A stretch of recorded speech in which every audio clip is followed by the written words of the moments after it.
ব্রাজিলের পক্ষে একটা কথা বলতে চাই, মানে আপনি কিভাবে জানেন যে ব্রাজিল যেতে পারবে না অত দূর? না কিভাবে মানে এটা আসলে কি আজকে ধরেন আপনি যে কোনো ব্রাজিল সমর্থক শুভাকাঙ্ক্ষীর সাথে যে একটু খেলা বুঝে কথা বলেন, তারা এটা জানে আর কি যে এই 3 ম্যাচই তারা একটু দেখবে, তারা কোয়ার্টার ফাইনালও আস্থা রাখতে পারছে না।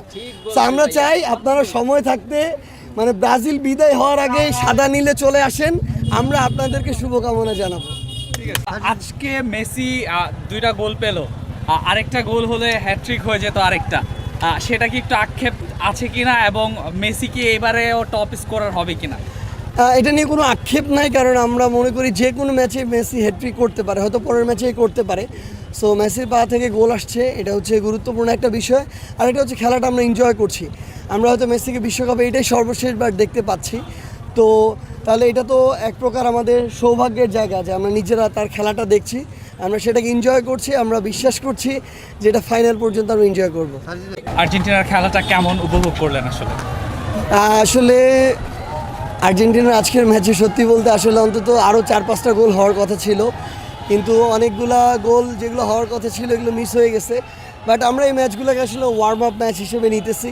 আমাদের আসল ম্যাচ শুরু হবে কোয়ার্টার ফাইনাল থেকে, ওই জায়গার লড়াইটার জন্য আমরা প্রস্তুত হচ্ছি। আজকে যে ছোটোখাটো মিস্টেকগুলো হয়েছে, যেগুলো গোল হওয়া দরকার ছিল, এগুলো পরের ম্যাচে আর মিস করা যাবে না।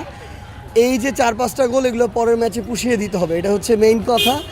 আর দিন শেষে এটা একদম শুরু থেকে এক্সপেকটেশন ছিল যে ন্যূনতম হলে 2-0 হবে। শেষ মুহূর্তে যখন হচ্ছিল না তখন মনে হচ্ছিল শেষ মিনিটে গিয়ে হবে, এবং ফাইনালি ওইটাই হয়েছে। সো আর্জেন্টিনাকে অভিনন্দন। আমরা আশা করছি এই খেলাটা আরও সুন্দর খেলা হবে এবং আমরা চ্যাম্পিয়ন হয়ে 4 স্টার নিয়ে ফিরবো। অনেক ব্রাজিল সমর্থক চেয়েছিল আর্জেন্টিনা হেরে যায়, আমরা দেখেছিলাম এখানেও যখন অস্ট্রিয়া অ্যাটাকে যাচ্ছিল তখন ব্রাজিল সমর্থকরা উল্লাস করছিল। তাদের উদ্দেশ্যে কিছু বলতে চান কিনা? আসলে না, ওনাদের আসলে দিন শেষে এইটুকুই প্রাপ্তি বিশ্বকাপ থেকে, যে আমাদের দিকে একটা পাল্টা কাউন্টার অ্যাটাক হবে, আমাদের দিকে একটা কাউন্টার অ্যাটাক হবে, একটা গোলের সম্ভাবনা তৈরি করবে বিপক্ষ, এটা দিয়ে তারা মনের আত্মতৃপ্তি নেবে। আর্জেন্টিনা যে লেভেল পর্যন্ত যাবে, ব্রাজিল তো খেলে ওই লেভেল পর্যন্ত আসতে পারবে না যে মুখোমুখি হবে। তো আমরা চাই, নাহলে আসলে তারা তো শোকে পাথর হয়ে যাবে। আমরা চাই না এটা তারা হোক, এই জন্য তারা তাদের জায়গা থেকে একটু বিনোদন নিক, আনন্দ নিক। কিন্তু আমরা যেটা দেখতেছি ধীরে ধীরে হলুদ জার্সির সংখ্যা কমে আসতেছে, সাদা নীল জার্সির সংখ্যা বাড়তেছে। ছোট্ট একটা প্রশ্ন, বাংলাদেশে যে এই আর্জেন্টিনা থেকে সুদূর আর্জেন্টিনা থেকে বেশ কয়েকজন আর্জেন্টাইন নাগরিক এসেছেন খেলা দেখতে, এই জিনিসটাকে আসলে কীভাবে দেখছেন?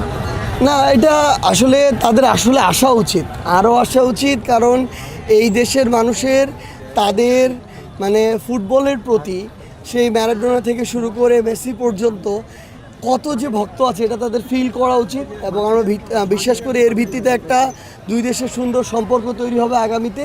এবং এই যে মানে বাংলাদেশে তাদের যে এত পরিমাণে ভক্ত, আমরা বিশ্বাস করি আর্জেন্টিনাতেও আমাদের বাংলাদেশের ক্রিকেটের একটা ভক্ত সংখ্যক কিন্তু গড়ে উঠছে, সেটা আরও বড় আকার হবে এবং দিন শেষে আসলে এই যে অসাধারণ খেলা এটার বিজয় হবে। সব ধরনের খেলার খবর পেতে সাবস্ক্রাইব করুন, সঙ্গে থাকুন খেলার পাতার।